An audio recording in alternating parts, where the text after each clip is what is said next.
The alert on my phone didn't say, family. It said, high-level security breach. I was sitting in a secure conference room at my investment fund in Austin, mid-briefing on a data integrity case, when my secure phone, not my personal one, lit up. An alert I had configured, but never, ever expected to see: violation residence. I excused myself, my heart suddenly cold and steady. I pulled up the encrypted feed, and I watched my sister, Jessica, in my home office. She'd already bypassed the decoy lock and was jimmying open my corporate safe. And when she pulled out the hardware wallet, a $1.2 million corporate asset belonging to a client, and tossed it into her designer bag like a cheap lipstick, I realized the system was right. Have you ever felt like the boring one in your family? The one nobody bothered to understand? Let me know your story down in the comments. To understand Jessica, you have to understand my family's operating system. It doesn't run on love or support. It runs on presentation. My sister Jessica was the golden child. She wasn't really a person. She was an Instagram feed. Her entire life was a carefully curated performance of avocado toast, sponsored trips she couldn't afford, and expertly filtered sunsets. She was an influencer, a job title that, in our family, was treated with the same reverence as curing cancer. And then there was me, Isabella, the black sheep, the quiet one, the boring one. I am the head of digital forensics for a multi-billion-dollar private investment fund. I track ghost assets through encrypted networks. I investigate high-level corporate fraud. And I hold a security clearance that required federal agents to interview my high school chemistry teacher. To my family, I work with computers. I can still feel the polite boredom of those Sunday dinners. My father, Michael, would raise his glass. To Jessica, 50,000 new followers this month. Can you believe it? My mother, Jennifer, would just beam. Oh, it's just wonderful. All her friends say she just glows. Then, inevitably, all eyes would turn to me, sitting there in my plain blouse. And how are things at the office? Isabella, Mom would ask, her voice already drifting. I used to try. I'd say, it's going well. I just got my new cybersecurity certification, and I'm leading the investigation into the... Oh, honey, please. Dad would laugh, cutting me off. Don't bore everyone with the technical jargon. He'd pat my arm. Just say you work in IT? It's fine. It wasn't fine. It was erasure. They bragged about Jessica's 50,000 followers. But they never once asked about the $50 million in assets I helped recover for our clients last quarter. They never asked why my apartment had reinforced locks, or why I couldn't just talk about my work trips. They just assumed I was nothing. A quiet, reliable, boring utility. And that's why they gave her a key to my apartment. It's just for emergencies. Honey, Mom had said, patting my hand a few months ago. What if something happens? Jessica is so close by, and she's so good with people. I knew what it really meant. It meant they didn't believe I had a single thing in my life worth protecting. They trusted Jessica's empty charm more than they respected my boundaries. They saw her as the asset, and me as the administrator. They had no idea that their boring daughter, the one who just worked with computers, was responsible for protecting assets that could buy Jessica's entire curated lifestyle 100 times over. They didn't see me. They saw a ghost in a pantsuit. And that's why, watching my sister on that encrypted feed, I wasn't just angry. I was awake. They assumed I had nothing of value. They were about to find out, in very specific, legally binding detail, just how wrong they were. I watched the encrypted feed go dark as she disconnected from my network. I sat there, in that cold, secure conference room in Austin. The hum of the servers was the only sound. Then my personal phone buzzed on the table. A text from Jessica. Hey, just stopped by your place, hope you don't mind. I borrowed that super cute USB thingy on your desk for a new vlog. My eyes scanned the rest of the message. Also, Dad says everyone has to be at La Vista tonight at 7. We have a huge announcement. Don't be late. I read the text twice. A super cute USB thingy. $1.2 million. And that was it. It wasn't a roar of anger. It wasn't a wave of sadness. It was the sharp, silent snap of a structural support giving way. The illusion I'd been holding up my entire life. The idea that if I was just quieter, just smarter, just better, they would eventually see me. It all just evaporated. I didn't call Jessica. I didn't call my mother to scream. I locked my personal phone. I stood up. My boss, the firm's head of security, was still looking at the data on the main screen. I walked over to him. "Sir," I said. My voice was perfectly steady. "We have an active breach." He turned, sensing the change in the room. "What breach? The network is stable?" "A physical breach," I said, meeting his gaze. "A corporate asset containing $1.2 million in client funds has been physically compromised at my residence. I have the perpetrator on video."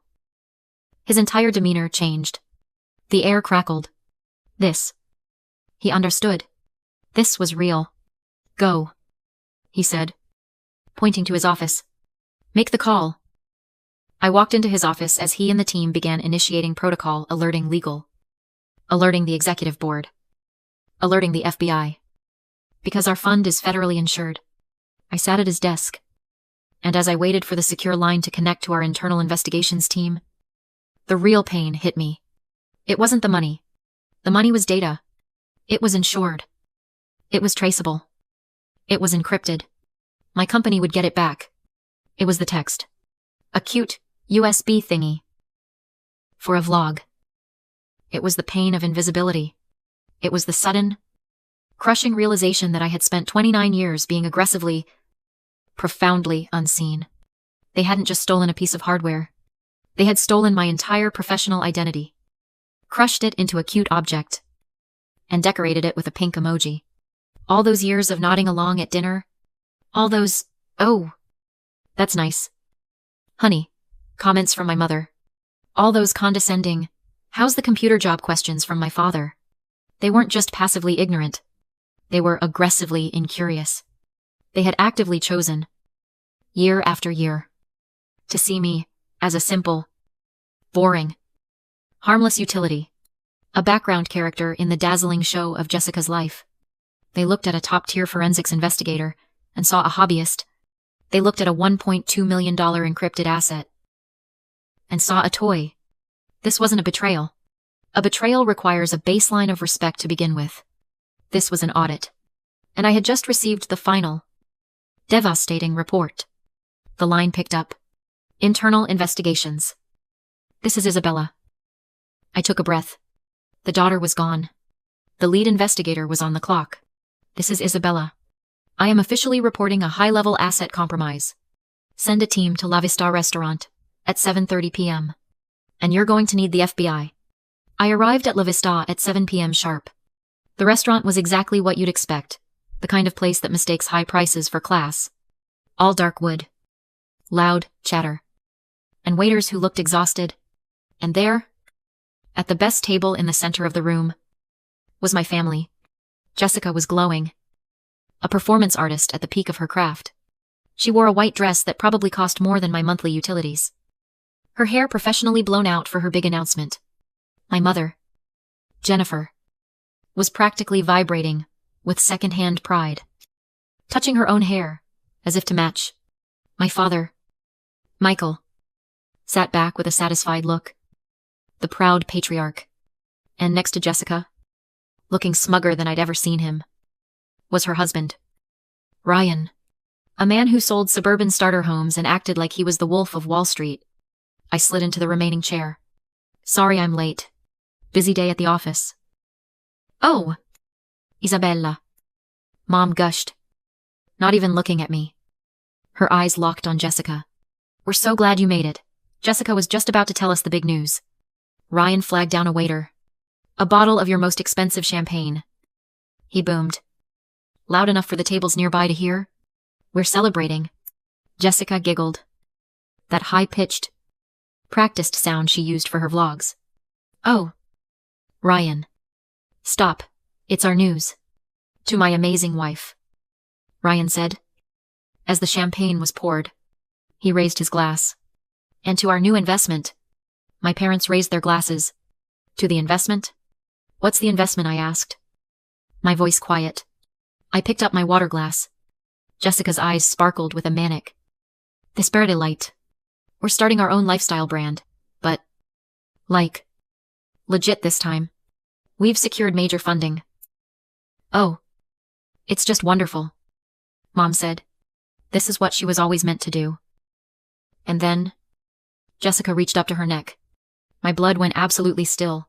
She had taken the hardware wallet, the $1.2 million corporate asset, and attached it to a cheap, gaudy gold chain. It was hanging between her collarbones like a trophy. And I have to thank my big sister, she chirped, wiggling the chain, making the wallet glint under the restaurant lights. She lent me this adorable little thing for my new project. It's my good luck charm. My mother turned to me, her eyes filled with rare approval. See, Isabella, that's so nice. It's wonderful when you finally share your little computer toys. I just smiled. It was a thin, tight smile. I didn't say anything. I just watched. The champagne flowed. Ryan got louder, his face turning red. After his third glass, he leaned across the table, sloshing his drink, and clapped me on the shoulder. No! Seriously. Izzy. He slurred, his voice a conspiratorial whisper that carried across the room. I've got to thank you. I told Jess you wouldn't mind. I kept my expression perfectly neutral. Oh. Yeah, he laughed. I did the research. He tapped the side of his head. Those little bitcoins? They're worth a lot of money. A lot. We're just... He winked. We're just diversifying the portfolio for you. Helping you out. He leaned in closer, his breath smelling like cheap champagne and desperation. Our guy says he can clean it for us by Monday. Cash it out. Easy peasy. And there it was. The deeper twist. Jessica wasn't the shark. She was the pilot fish. Ryan was the one steering her. He was the co-conspirator. The idiot mastermind who thought cleaning a federally insured, forensically traceable corporate asset was as simple as our guy said. I looked at my sister as she laughed at something my father said. And in that moment, I didn't feel anger. I felt a cold, profound pity. I realized I was looking at a product. This was the golden child syndrome, in its final, catastrophic stage. Jessica had been taught, from birth, that consequences were for other people. She was never taught how to be, only how to look. Her entire life was built on a foundation of, as long as it looks good on Instagram. The truth doesn't matter. The debt didn't matter. The lies didn't matter. The theft didn't matter. She was so hollowed out by the pressure to perform perfection that she let this idiot, Ryan, convince her that grand larceny was just another life hack. He wasn't her husband. He was just her next enabler. The one who took over after our parents had done their work. They weren't evil. They were just empty. I looked at Ryan's smug, flushed face. He truly believed he'd just gotten away with it. He believed I was the family fool. I picked up my water. Wow. Ryan, I said softly. That sounds incredibly ambitious. He beamed. That's me. Izzy. Go big or go home. My secure phone vibrated in my pocket. A single, one-word text from my boss. Here. I put my water glass down. You're right. Ryan, I said, standing up. Go big or go home. I placed my linen napkin on the table. The restaurant noise seemed to fade to a dull roar. Jessica. Ryan, I said. My voice was calm, but it cut through their champagne haze. I'm so glad you're both this excited about your new venture. Jessica beamed. Aw. Thanks. Easy, I knew you'd get it. I finally do. I said. I pulled my corporate tablet from my bag, unlocked it with my thumb, and placed it on the table between them. And I hit play. The video was crystal clear. Encrypted. Government grade. It showed my home office. It showed Jessica fumbling with the decoy lock, then finding the real safe. It showed her using an app to crack it. It showed her pulling out the hardware wallet. Ryan squinted. What is this? Izzy. Some kind of joke. A vlog you're making, he laughed. But the sound was thin and cracked. My father, Michael, started to look confused. Isabella. What is this? Turn it off. That, I said, my voice dropping into the register I use for depositions, is a video. Time-stamped to 3:14 p.m. this afternoon. I looked directly at Jessica. Her smile was frozen. Her eyes wide. That, I said, is you, Jessica. Committing, breaking, and entering. That is you defeating a corporate-grade security safe. And that is you stealing a $1.2 million, fully traceable corporate asset that belongs to my firm's clients. Silence. Not just at our table. The entire restaurant seemed to have gone quiet. The color drained from Ryan's face. He looked like a fish. Jessica's hand flew to her neck, clutching the wallet. Isabella. My father's voice was a low growl. Stop this. Now. And that's when they walked in. Two men, in impeccable dark suits, I recognized instantly from our firm's corporate security team. And a woman, in a sharp, practical blazer, who flashed her badge, almost imperceptibly. FBI. Cybercrime. They moved past the terrified host and walked directly to our table. Jessica Miller, Ryan Miller, the lead security agent's voice was polite, but absolute. We need you to come with us. Now. It was my mother who broke. She shot up from her chair, knocking her champagne glass over. The liquid spread across the white tablecloth like a stain. No! She shrieked. The entire restaurant was staring. What is this, Isabella? Stop this. Stop it. This is insane. This is a family matter. She is your sister.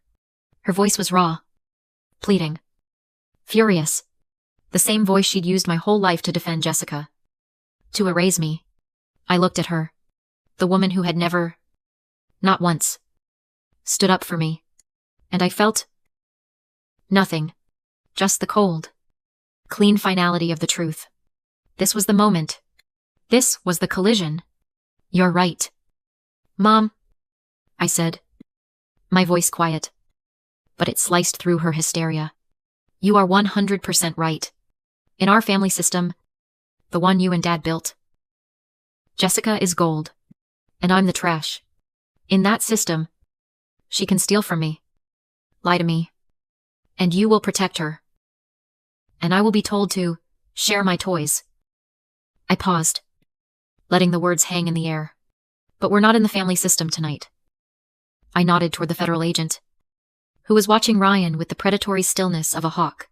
We are in the professional system, a system built on federal wire fraud law, a system of corporate accountability, of digital forensics, of binding client contracts, a system that doesn't care about golden children or hurt feelings. I turned my eyes to Jessica. She was trembling, her mascara starting to run. And in this system, Mom, I'm not the boring daughter. I am the lead investigator. My word is evidence. And they... I looked at Jessica and Ryan with final, chilling clarity. Arrefelons. Tonight, I finished. The professional system wins. The lead agent nodded to his partner. Ma'am, he said to Jessica. The device around your neck. It's corporate property. We'll be taking it as evidence. As he reached forward, Jessica didn't resist. She just collapsed. A full-body sob. The kind her Instagram followers never saw. She slumped forward onto the table, her perfect hair falling into the spilled champagne. As the agent calmly unclipped the $1.2 million good luck charm from around her neck, Ryan just sat there, frozen, his mouth opening and closing. Our guy defense, evaporating. They were cuffed. Quietly. Professionally. As they were walked out of the restaurant. Past the dozens of staring, whispering diners. My mother just stood there, staring at me. Her face was a mask of pure, uncomprehending hatred. She hadn't heard a word I said. She just knew her world had broken. My father just looked old. He sank back into his chair and put his head in his hands. I picked up my bag, left the tablet on the table with the security footage still looping, and walked out. I didn't look back. The fallout was comprehensive. Jessica and Ryan were facing a spectacular combination of federal wire fraud charges, conspiracy, and, of course, the civil lawsuit my firm immediately filed. We weren't just suing for the $1.2 million. We were suing for the full cost of the investigation, the security upgrades, and the man-hours required to resecure the client's assets. The total came to just over $2.5 million. The Jessica Miller lifestyle brand evaporated overnight. Sponsor dropped her, like a toxic asset. Which, I suppose, she was. Her Instagram feed went from curated lattes to a wall of angry, spammy comments. Ryan's real estate license was suspended indefinitely. Pending the investigation, they were ruined. My parents, of course, tried to confront me. They showed up at my apartment, the one with the new, military-grade security system I'd had installed a week after the arrest. My father, Michael, looked smaller than I'd ever seen him. Isabella, he said, his voice strained. How could you do this to your own family? My mother, Jennifer, just stood behind him, her arms crossed, her eyes burning with a hatred so pure, it was almost impressive. She didn't see a daughter, she saw a traitor. I looked at them, standing in my hallway, and I felt nothing. The old, aching need for their approval was just gone. Scoured, clean. I didn't do this. Dad, I said, my voice calm. I just turned on the lights. Jessica and Ryan did the rest. She's your sister, he pleaded. And she committed a federal crime. She stole from my clients. She and her husband planned to launder $1.2 million. Did you know that? It was just... She got confused. You and your computer toys. And that was it. I laughed. It was a cold, dry sound. My computer toys. Dad, I said, you've never once, in 29 years, actually asked me what I do. You bragged about Jessica's 50,000 followers. But you never bothered to ask about the $50 million I recovered for my firm last quarter. They stared, blankly. You want to talk about family? I continued, stepping back. You and Mom created a family where image was the only currency. You're upset. Not because Jessica is a criminal, but because her brand is ruined. You're not angry that I was betrayed. You're angry that I stopped being invisible. I told them my salary, $280,000 a year, before my annual bonus, which was often 6 figures. I told them my title. I told them about the commendations I've received from federal agencies. My father just shook his head. We didn't know. No, I said, moving to close the door. You didn't ask? This isn't a tragedy. This is the ledger being balanced. I shut the door. That was a year ago. Jessica and Ryan took a plea deal. They're both serving time in a low-security federal prison. They'll be paying restitution to my firm. Not to me for the rest of their lives. I was promoted. I'm a director now. I report directly to the CEO. Last month, I used my bonus to establish a scholarship fund for young women entering the cybersecurity field. Specifically for those who come from backgrounds where their talents are overlooked. My parents text me sometimes. We miss you. Your old room is here. I read the message this morning. I looked at it. Then, I put my phone down. Face down. On my desk. I'm not invisible anymore. Not because they finally see me, but because I finally stopped caring if they do. Sometimes, the hardest thing isn't being seen. It's stopping the wait for others to see your value. And just having value. Have you ever had to choose between your family's expectations and your own truth? Share your story in the comments. Thanks for listening.